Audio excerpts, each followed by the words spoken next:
రాజన్న సిరిసిల్ల జిల్లా కేంద్రంలో జిల్లా కాంగ్రెస్ కార్యాలయంలో ముఖ్యమంత్రి రేవంత్ రెడ్డి వేములవాడ పర్యటన సందర్భంగా ప్రభుత్వ విప్ ఆది శ్రీనివాస్, సిరిసిల్ల నియోజకవర్గ ఇన్ఛార్జ్ కె మహేందర్ రెడ్డి, జిల్లా గ్రంథాలయ చైర్మన్ నాగుల సత్యనారాయణ మీడియా సమావేశం ఏర్పాటు చేశారు. మంత్రి శ్రీ యనమల రేవంత్ రెడ్డి గారు చేరుకుంటారు. రాజన్న సిరిసిల్ల జిల్లాలోని పలు అభివృద్ధి కార్యక్రమాల ప్రారంభోత్సవానికి, శంకుస్థాపన కార్యక్రమానికి వివిధ కార్యక్రమాలని రూపకల్పన చేయడం జరుగుతుంది. మినిట్ టు మినిట్ ప్రోగ్రాం రేపటిలోగల మీ ద్వారా ప్రజానికి అందజేస్తామని తెలియజేస్తూ, ప్రధానంగా వేములవాడ రాజన్న ఆలయం దక్షిణ కాశీగా ప్రసిద్ధిగాంచి లక్షలాది మంది ప్రజల భక్తుల కొంగు బంగారమైనటువంటి రాజన్న ఆలయ అభివృద్ధి విస్తరణ 2024-25 బడ్జెట్లో 50 కోట్ల రూపాయలు వెచ్చించుకొని ఉప ముఖ్యమంత్రిగా ఫైనాన్స్ మార్చులు శ్రీ బట్టి విక్రమార్క గారు, జిల్లాకు సంబంధించిన ఉమ్మడి మంత్రులు పెద్దలు పొన్నం ప్రభాకర్ గారు, శ్రీధర్ బాబు గారి సహకారంతో రాష్ట్ర దేవాదాయ శాఖ మార్చులు కొండ సురేఖ మేడం గారి సహకారంతో 50 కోట్లు వెచ్చించుకున్న దాన్ని శంకుస్థాపన చేస్తూ ఆలయ విస్తరణ చేపట్టే కార్యక్రమం. ఇక్కడ ఒక మాట రాజన్న భక్తులకు, ప్రజలకు మీ ద్వారా చెప్పాలి. జూన్ 18, 2017 అప్పటి ముఖ్యమంత్రి కేసీఆర్ ఈ జిల్లాకు యువరాజుగా ఉన్నటువంటి మంత్రి గారి కుమారుడు ఉన్నప్పుడు ఏటా 100 కోట్లతో ఆలయాన్ని అభివృద్ధి చేస్తా అని చెప్పని ఆనాడు ఆ ప్రభుత్వం ఇంచుమించు 8 సంవత్సరాల అధికారులు ఉన్నా రంగురంగుల బ్రోచర్లలో, రంగురంగుల ఫోటోలలోనే చూపించారు తప్ప క్షేత్రస్థాయిలో ఎక్కడ అభివృద్ధి చూపించారు.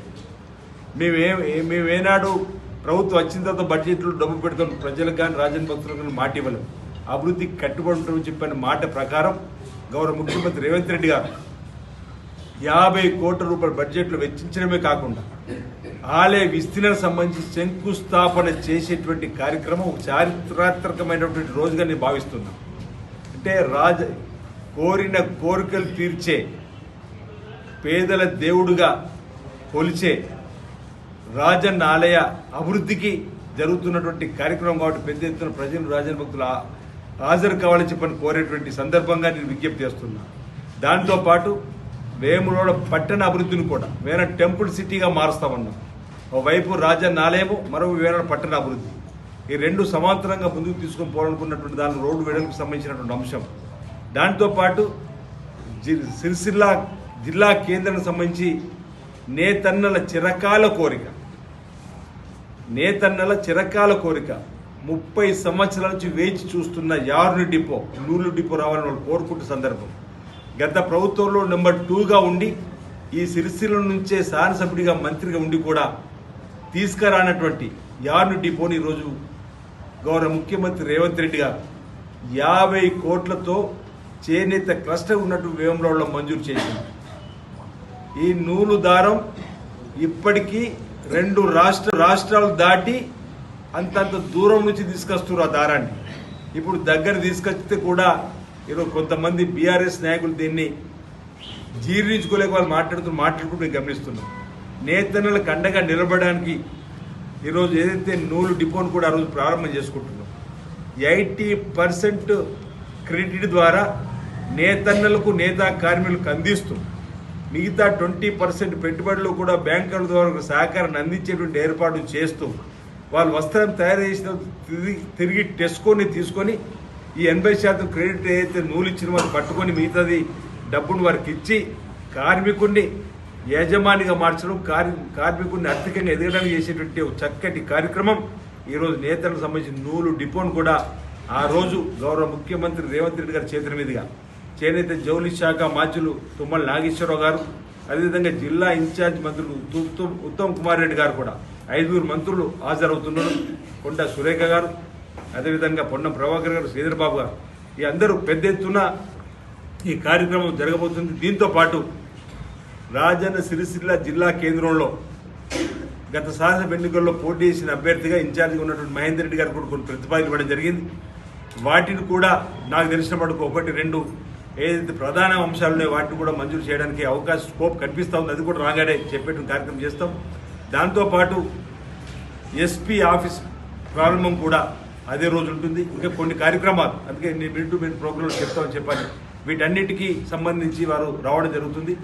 నేను రాజన్న సిరిసిల్ల జిల్లా ప్రజానికానికి, నేతన్నలకు, రైతన్నలకు, మహిళాతరులకు, యువకులకు, రాజన్న భక్తులకు విజ్ఞప్తి చేస్తున్నా, మీరందరూ కూడా బుధవారం 20వ తేదీ 10:30 వరకే రాజన్న ఆలయ పరిసరం ఉన్నటువంటి బహిరంగ సభ వేదిక వద్దకు వచ్చి ఆ సభను విజయవంతం చేయడం ద్వారా, ఆ సభా వేదిక ద్వారా మన జిల్లాను అన్ని రంగాల ముందుకు తీసుకొని పోవడానికి ఉపయోగపడే వేదికగా మలుచుకుందాం, మార్చుకుందాం. గౌరవ ముఖ్యమంత్రి గారికి మన ప్రాంత సమస్య చెప్పుకోవడానికి కోసం ఉంటుందనే మాట ఈ సందర్భంగా చెప్తూ అందరు రావాలని ఈ సందర్భంగా ఆహ్వానిస్తూ, ఈరోజు సిరిసిల్ల నియోజకవర్గం సంబంధించి ముఖ్య కార్యకర్తలు, నాయకులు, మా మండల ప్రెసిడెంట్లు, బ్లాక్ ప్రెసిడెంట్లు, జిల్లా రాష్ట్ర స్థాయి నాయకత్వంతో మాట్లాడడం కోసం ఇక్కడ ఏర్పాటు చేసుకున్నాం సమావేశాన్ని. రేపటి రోజు కూడా మీ ద్వారా నేను విజ్ఞప్తి చేస్తున్నా, రేపు ఉదయం 10 గంటలకు వేములవాడలో రాజన్న సిరిసిల్ల జిల్లా స్థాయి కాంగ్రెస్ పార్టీ సమావేశం కూడా మరొకటి ఏర్పాటు చేయడం జరిగింది. దీనికి ముఖ్య అతిథిగా పెద్దలు పొన్నం ప్రభాకర్ గారు, బీసీ సంక్షేమ శాఖ మంత్రులు వస్తున్నారు. అదేవిధంగా చొప్పదండి శాసనసభ్యులు మేడిపల్లి సత్యం గారు, మాడకుంట్రు శాసనసభ్యులు కమ్మపల్లి సత్యనారాయణ గారు కూడా రావడం జరుగుతుంది. ఇటీవలనే గ్రంథాల సభ చైర్మన్ సత్యనారాయణ గారు కూడా, అదేవిధంగా వేదిక మీద పెద్దలు కూడా రావాలని, ఆ కార్యక్రమం ద్వారా కూడా 20వ తేదీన సభను ఏ విధంగా విజయవంతం చేయడానికి తీసుకున్న ఏర్పాట్ల కోసం కూడా ప్రయత్నం జరుగుతుంది. కూడా ఆ సభను రేపటి రామని ఈ సందర్భంగా నేను ఆహ్వానిస్తూ, మరో అంశాన్ని సందర్భంగా 18 జూన్ 2015 ఏటా 100 కోట్లు రాజన్నాలకి ఇస్తా అని చెప్పని రాజన్న ఆలయానికి అనాపైసి ఇవ్వలే శటకోపం పెట్టిండు దేవుడికి కేసీఆర్ గారు, కేటీఆర్ గారు. అదేవిధంగా ముంపు గ్రామాల ప్రజలకు ఆశల పల్లెకిలోకి కేసీఆర్ డబుల్ బెడ్రూమ్లకు 5,04,000 రూపాయలు ఇస్తున్నా, మీరు ఎక్కడైనా నిర్మాణం చేసుకోండి అంటే నాకు బాగా గుర్తు. ఆ రాత్రి ఆ 11-12 గ్రామాల్లో రాత్రి 10 గంటలకు పటాకులు కాల్చారు. ఎందుకంటే దర్వాజలు తీసి చూస్తే మా ప్రజలు కేసీఆర్ మనం డబుల్ బెడ్రూమ్ 5,04,000 ఇస్తున్నట్టు సంతోషపడ్డారు, మేము కూడా సంతోషపడ్డాం. తెల్లవారి పాలాభిషేకాలు, అటు కేటీఆర్ ఇటు కేసీఆర్, మరి తెల్లారి పట్టు శాలలతో శాసనసభ్యులకు సన్మానం. కానీ 2011 నుంచి 23 వరకు 8 ఏళ్ళ అధికారంలో ఒక్కరికి కూడా బెడ్రూమ్ ఇవ్వలేదు. ఆ సందర్భంలో ముంపు గ్రామాల ప్రజల పక్షాన కాంగ్రెస్ పార్టీ పోరాటం చేసిన క్రమంలో పెద్దలు రేవంత్ రెడ్డి గారు పీసీ అధ్యక్షుడు హోదాలో వారికి ఒక భరోసాను కల్పించడానికి మన ఉద్యమంలో పాల్గొన్నాడు. బస చేసిండు, ఒకరోజు సంఖ్యపేరు మధ్యలో రాత్రి నిద్ర వేసిండు. బట్టి విక్రమార్క గారు సిఎల్పి నాయకుడిగా వచ్చి భరోసాను కల్పించాడు. పెద్దలు పొన్నం ప్రభాకర్ గారు, శ్రీధర్బాబు గారు ఇప్పుడు మంత్రులు ఉన్నటువంటి, అటు లక్ష్మణ్ కుమార్ గారు విప్పుగా ఉన్నటువంటి పెద్దలు ఎమ్మెల్సీ జీవన్ రెడ్డి గారు, ఈ విధంగా అందరం కూడా ముంపు గ్రామాల ప్రజల కారణం అండగా నిలబడి ప్రజా ప్రభుత్వం ఇందిరమ్మ రాజ్యం రాగానే మీకు ఇల్లు ఇచ్చిన కార్యక్రమం చేస్తున్నానని ఇచ్చిన మాటకి ఈరోజు కట్టుబడి, ఏదైతే 20వ తేదీన ఉదయం 10:30కు వేమవాడకు వస్తున్న రేవంత్ రెడ్డి గారు మరి మనం ఇచ్చిన మాట ప్రకారం ముందుకు పోవాలని చెప్పండి. ముంపు గ్రామాల నిర్వాసితులకు 4,696 ఇండ్లు, డబ్బు రూపాయలు చూస్తే 236,80,00,000 రూపాయల నిధుల్ని నిన్నటి రోజు ఆ ముంపు గ్రామాలకు సంబంధించినటువంటి వారికి ఇందిరమ్మ ఇళ్ళకి ఇది ఒక్కొక్కరికి 5 లక్షల రూపాయలు మంజూరు చేసిండు. ఇది ప్రజాప్రభుత్వం చెప్తుంది.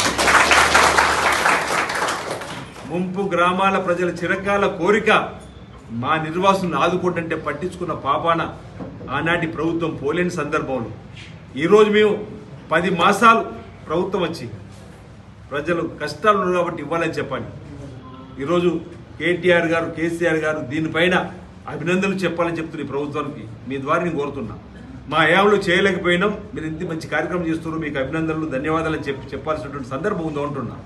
మంచి పని చేస్తే మేము మద్దతు ఇస్తామన్నారు కదా, మీ హయాంలో నేతలు యారింటి తీసుకురాలే, మీ హయాంలో రాజన్న ఆలయానికి అభివృద్ధి తీసుకుపోలేరు. ఈరోజు నేను ఒకటే మీ అందరికీ విజ్ఞప్తి చేస్తున్నా, తప్పనిసరిగా ఈ జిల్లాను అన్ని రంగాల్లో కూడా అభివృద్ధి పత్రంలో తీసుకొని పోయేటువంటి కార్యక్రమాన్ని అమలు చేస్తామన్నమాట, ఇచ్చిన మాట కట్టుబడి ఉంటామన్నమాట ఈ సందర్భంగా నేను మీ అందరూ కూడా తెలియజేస్తూ రాజన్న సిరిసిల్ల జిల్లా ప్రజానికానికి నేను విజ్ఞప్తి చేస్తున్నా. బుధవారం 20వ తేదీ 10:30కు రాజన్న ఆలయానికి వచ్చి శ్రీ రేవంత్ రెడ్డి గారి సభను విజయవంతం చేయవలసిందిగా ఆ ప్రారంభోత్సవాలు శంకుస్థాపన కార్యక్రమాన్ని విజయవంతం చేయవలసిందిగా మీ అందరూ కూడా విజ్ఞప్తి చేస్తున్న ఇదే మా ఆహ్వానంగా భావించి మీరు అందరూ రావాల్సింది కోరుతున్నా. అందరికీ నమస్కారం.